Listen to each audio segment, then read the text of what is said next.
مصطفى مصطفى منبع للصفا سيد الأنبياء مشعل في الوفا كان في عطفه لليتامى دفا حن قلبي له فاض شوقا إليه ليس أرجو سوى شربة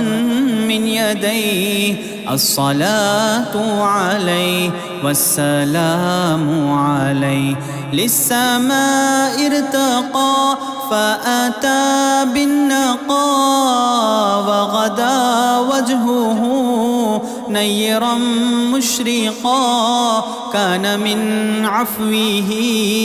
حين حان اللقاء قال فلتذهبوا أنتم الطلقاء.